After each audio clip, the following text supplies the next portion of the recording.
This year I've been struck by stories of Japanese culture and how they might offer us some guidance when it comes to memory and loss. Perhaps this shouldn't be surprising. If you saw the 2008 film Departures, you learn that while there are key differences, there are striking similarities between traditional Japanese preparation of the dead and our own Chevra Kadisha. So as we move toward Yizkor today, I want to share a story from Japan that I learned about in the last year. I heard about it on the radio program This American Life for the first time, in which one of Ira Glass's producers, Mickey Meek, detailed something curious and beautiful that happened in her family's country of origin in a town called Atsuchi. Remember the tsunami back in March of 2011? There are so many terrible natural disasters these days, it may be hard to remember that one, but that tsunami and the earthquake that followed killed 19,000 people, 6 times as many as those who died on 9/11. Thousands more are still missing. Of all the areas in Japan affected by that tsunami, Atsuchi was one of the hardest hit. 1,285 people died or went missing in an instant, about 10% of its population. A year before the tsunami, a man named Itaru Sasaki was having trouble coping with his cousin's death and trouble figuring out how to talk about it. So he went out and he bought an old-fashioned phone booth with a black rotary phone sitting on a shelf, and he stuck the phone booth in his garden. The phone didn't work, it wasn't connected. Itaru called it his wind phone. He would sit there overlooking the Pacific Ocean and give voice to his grief. He would talk to his cousin. Because my thoughts could not be relayed over a regular phone line, he said, I wanted them to be carried on the wind. After the tsunami, word got out about Itaru's special wind phone, that he was using it to stay connected to the dead. Soon people started showing up randomly on his property and walking right into the phone booth. That was 10 years ago. Since then, tens of thousands have come from all over Japan to use the phone. The telephone is not connected, but people feel like their lost loved ones are there listening on the other end of the line, he said. I want people to resume their lives as soon as possible by expressing their feelings. Some people come once on their own to sit, talk, and write in a small book beside the phone. Others come as families, squeezing into the tiny space to share stories of their lives and their accomplishments.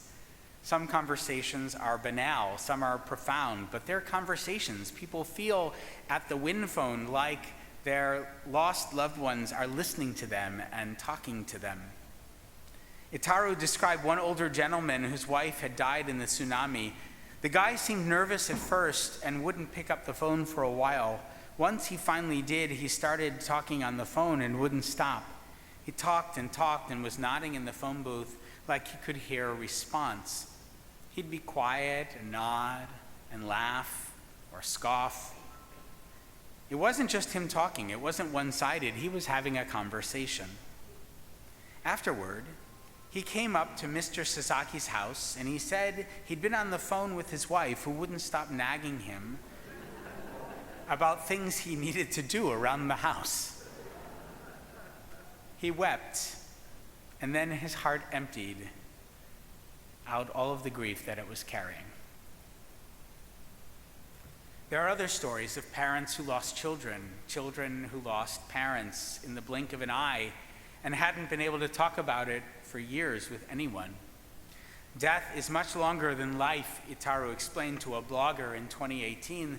Life is only at most 100 years, but death is something that goes on much longer, both for the person who has died and also for the survivors who must find a way to feel connected to the dead.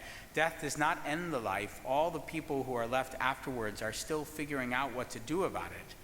They want to feel connected.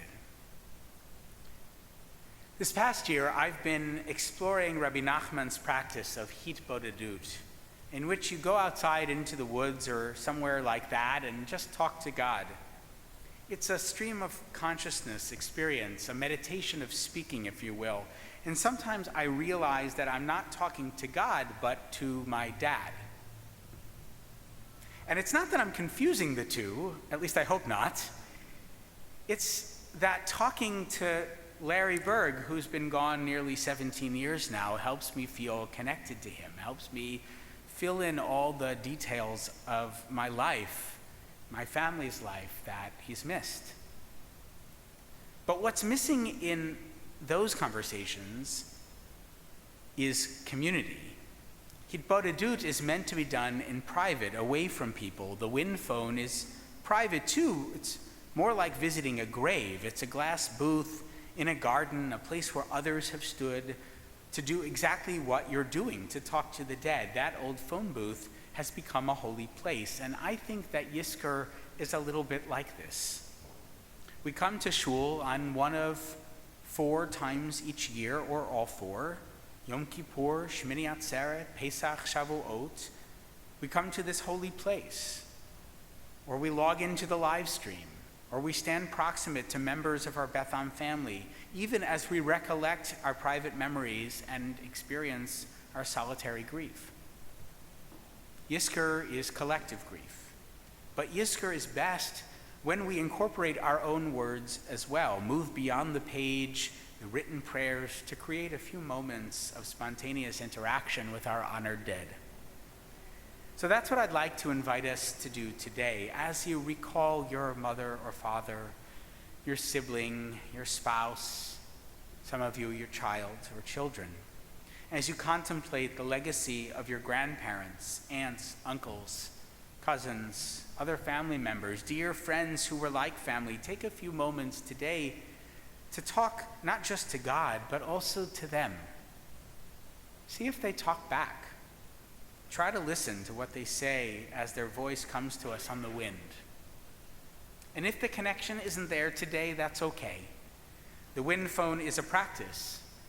Some people have come to Itaru Sasaki's garden dozens and dozens of times.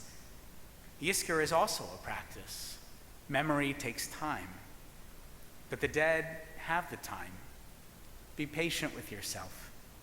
They're ready to listen when we're able to talk to them. And when we're ready to listen, they might just have something to say to us. Chevra, we rise at this time. The Sifrei Torah are elevated. We're on page 290 for Yizkor.